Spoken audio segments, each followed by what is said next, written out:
नमस्कार दोस्तों। तो राजस्थान की 7 विधानसभा सीटों पर हुए उपचुनाव के परिणाम आ गए और 2 सीटों पर फेरबदल उलटफेर के अलावा वही परिणाम है जो पहले से तय बताए जा रहे थे।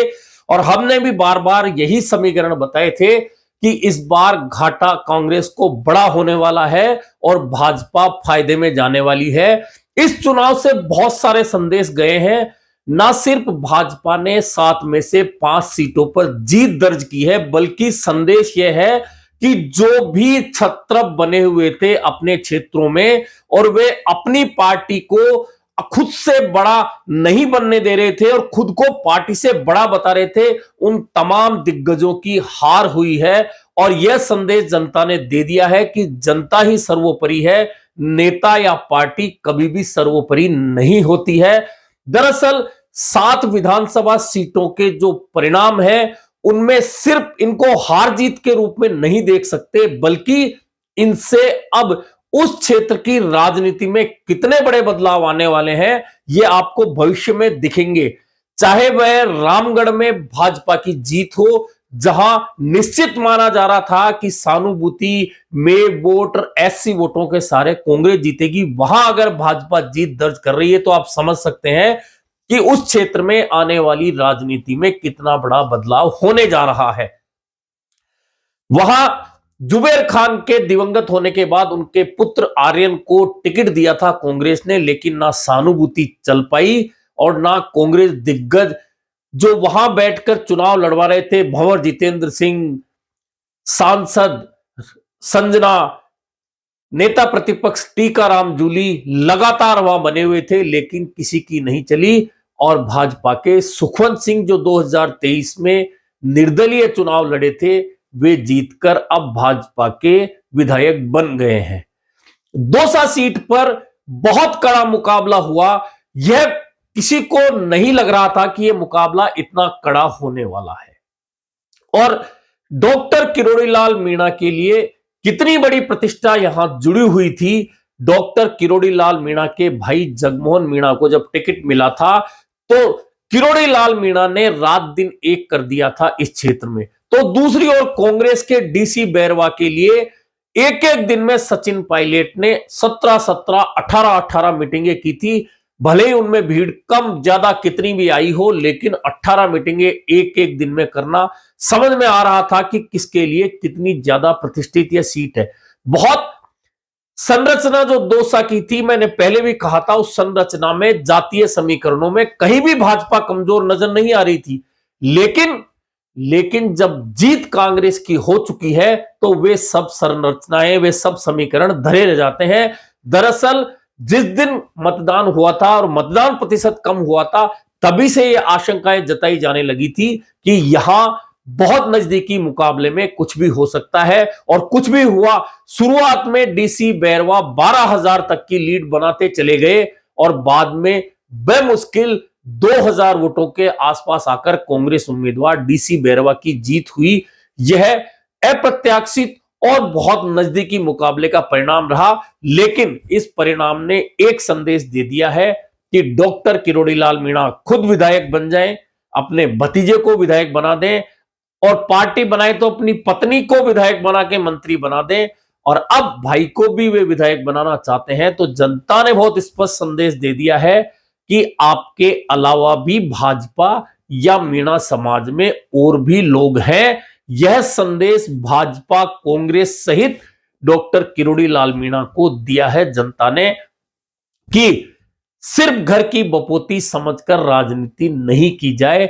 यह हार भले ही भाजपा उम्मीदवार की हुई है, लेकिन झटका व्यक्तिगत रूप से डॉक्टर किरोड़ीलाल मीणा के लिए है कि डॉक्टर किरोड़ीलाल मीणा लगातार एक क्षेत्र में बने रहने के बावजूद अपने भाई को जीत दिलाकर नहीं ला पाए।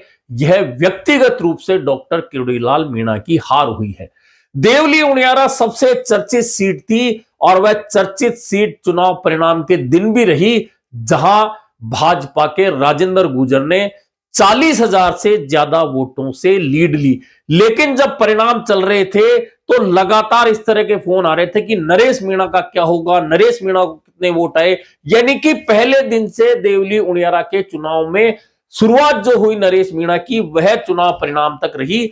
नरेश मीणा चुनाव हार गए लेकिन कांग्रेस को बुरी तरह से धराशायी कर दिया। और जो हरीश मीणा कहते थे कि चोर उचक्कों से हमें सर्टिफिकेट लेने की जरूरत नहीं है, तो आज नरेश मीणा ने सर्टिफिकेट हरीश मीणा को भी दिया, कांग्रेस को भी दिया। और वे चुनाव भले ही हारे लेकिन 60,000 वोट ले जाना निर्दलीय के तौर पर ऐसे क्षेत्र में जब सामने कांग्रेस का उम्मीदवार भी मीणा हो, सिर्फ 60,000 वोट ही नरेश मीणा ने नहीं लिए बल्कि कांग्रेस के उम्मीदवार केसी मीणा, जिनके लिए प्रचार करने सचिन पायलट भी गए, शांति धारीवाल भी गए, करण सिंह भी गए, राकेश पारीक भी गए, हरीश मीणा खुद भी थे और आसपास के जितने भी कांग्रेस के नेता को वे बुला सकते थे तमाम नेता को बुलाकर वहां प्रचार करवाया। इसके बावजूद कांग्रेस के उम्मीदवार 31,000 वोटों पर सिमट कर रह गए, यानी कि नरेश मीणा को जो वोट मिले उनसे आधे पर ही कांग्रेस रुक गई। और यह भूल अब कांग्रेस जरूर याद करेगी कि आखिरकार हरीश मीणा की जिद के आगे कांग्रेस ने नरेश मीणा को टिकट क्यों नहीं दिया। जो व्यक्ति ऐसे माहौल में इतनी अकेले दम पर अपने साथियों के साथ लड़कर 59,000 से ज्यादा वोट ले जा सकता है तो वह सीट जीत सकता था। कुल मिलाकर यह सीट इसी लड़ाई में भाजपा के खाते में गई और राजेंद्र गुर्जर 40,000 से ज्यादा वोटों से जीतकर विधायक फिर से बन गए हैं। खींवसर का परिणाम निश्चित तौर पर हनुमान बेनीवाल के लिए धक्का है, क्योंकि हनुमान बेनीवाल की पत्नी कनिका बेनीवाल भाजपा के रेवंत राम डागा से हार गई। इससे भी बड़ी खबर यह है कि कांग्रेस ने गठबंधन तोड़कर उम्मीदवार रतन चौधरी को टिकट दिया। लेकिन अब कितना बड़ा मजाक है कि सिर्फ जमानत जब्त नहीं हुई, 5,500 के आसपास वोटों पर कांग्रेस अगर किसी विधानसभा सीट पर सिमट गई तो इसका जवाब टिकट देने वाले जो लोग हैं क्या ये दे पाएंगे कि आखिरकार इतना मजबूत उम्मीदवार कांग्रेस ढूंढकर लाई तो कहां से लाई।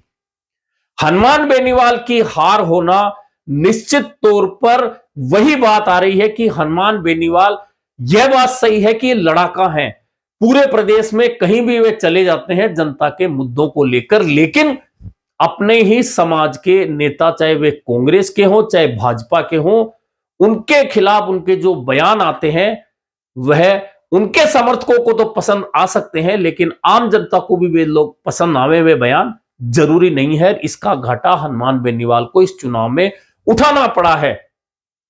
इसके अलावा मैंने पहले भी कहा था कि हनुमान बेनीवाल ने 3 चुनाव इसलिए जीते कि सामने राजपूत दुर्ग सिंह चुनाव लड़कर वोट काटता था, वही अंतर हनुमान बेनीवाल की जीत का होता था। इस बार दुर्ग सिंह भाजपा के खेमे में गए और उसका असर यह रहा कि रेवंत राम डागा चुनाव जीतकर गए हैं और ज्योति मिर्धा ने जो रात दिन एक किए थे भाजपा के लिए, उसका फायदा भी रेवंत राम डागा को निश्चित तौर पर मिला। हनुमान बेनीवाल की यह हार उनके लिए सिर्फ धक्का नहीं है बल्कि अब आरएलपी को वापस खड़ा करना हनुमान बेनीवाल के लिए बहुत बड़ी चुनौती बनने वाला है। यह भविष्य में आपको नजर आएगा।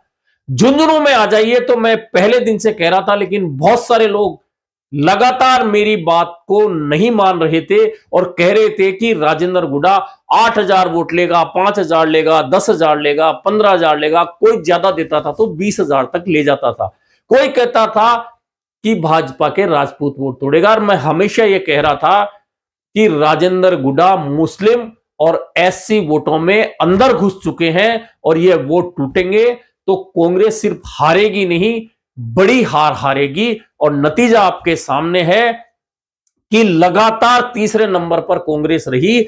हालांकि आखिरी राउंडों में आकर कांग्रेस दूसरे नंबर पर तो आ गई, लेकिन भाजपा के राजेंद्र भामू ने जो जीत दर्ज की है उसका अंतर और कांग्रेस के वोटों का अंतर 42,000 से ज्यादा वोटों का है। और राजेंद्र गुडा लगभग 39,000 वोट लेकर गए हैं, जिसमें मुस्लिम और एससी वोट का बड़ा हिस्सा है। यही वह हिस्सा है जो कांग्रेस को इस स्थिति में लाकर खड़ा करने के लिए जरूरी हो था। कुल मिलाकर झुंझुनू की हार में एक बात और है कि ओला परिवार, बार बार पूरी चुनाव में यह चर्चा हो रही थी, शीश राम ओला ब्रिजेंद्र ओला, राजबाला ओला, अब अमित ओला, दिल्ली में आकांक्षा ओला, यानी कि ओला परिवार के अलावा झुंझुनू में कांग्रेस है ही नहीं, जीरो। और अमित ओला को टिकट जिस दिन मिला था उसी दिन यह संरचना तय हो गई थी, यह समीकरण तय हो गए थे कि मुस्लिमों का जो विरोध है वह वोटों में तब्दील होगा, और जाट वर्ग में भी जो कांग्रेस का जाट वर्ग है, जो कांग्रेस के साथ जाट वर्ग है, उसमें भी इस बात की प्रतिक्रिया थी कि अब अमित ओला आ गए, उसके बाद आगे फिर ओला परिवार का कोई सदस्य आ जाएगा तो क्या ओला परिवार के अलावा जाट वर्ग में कांग्रेस के पास कोई चेहरा है ही नहीं। और यही कारण रहा कि राजेंद्र भामू और अमित ओला के बीच हार जीत का अंतर 42,000 से ज्यादा हुआ, उसमें जाट वर्ग का बड़ा हिस्सा है जो कांग्रेस का भी था, वह राजेंद्र भामू के खाते में गया है। और यह ओला परिवार के लिए इतनी बड़ी हार साबित होगी कि झुंझुनू और शेखावाटी की राजनीति में बड़ा बदलाव आने वाले चुनाव के बाद से देखने को मिलेगा, यह तय मानकर चलिए। इसके अलावा सलूम्बर और चौरासी की बात करें तो सलूम्बर में बीएपी ने जोरदार चुनाव लड़ा और आखिरी राउंड आने से पहले तक 300 वोटों की बढ़त बीएपी के पास थी, और बीएपी लग रहा था कि क्या चमत्कार सलूम्बर में भी करेगी, लेकिन आखिरी राउंड में 1000 से ज्यादा वोटों से भाजपा की शांता देवी जीत गई, और अमृतलाल मीणा को सहानुभूति देते हुए, उनको श्रद्धांजलि देते हुए एक तरह से सलूम्बर की जनता ने उनकी पत्नी को भाजपा उम्मीदवार के रूप में जीत दिला दी।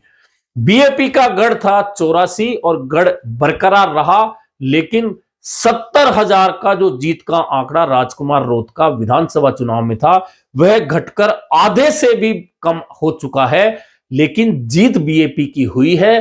कुल मिलाकर 7 विधानसभा सीटों के उपचुनाव में 2-3 चीजें बहुत महत्वपूर्ण हुई है। एक तो परिवारवाद, चाहे वह जुबेर खान के परिवार का हो, चाहे वह ब्रिजेंद्र ओला के परिवार का हो, चाहे वह हनुमान बेनीवाल के परिवार का हो, चाहे वह डॉक्टर किरोड़ीलाल मीणा के परिवार का सदस्य हो, जनता ने उनको स्पष्ट रूप से नकार दिया।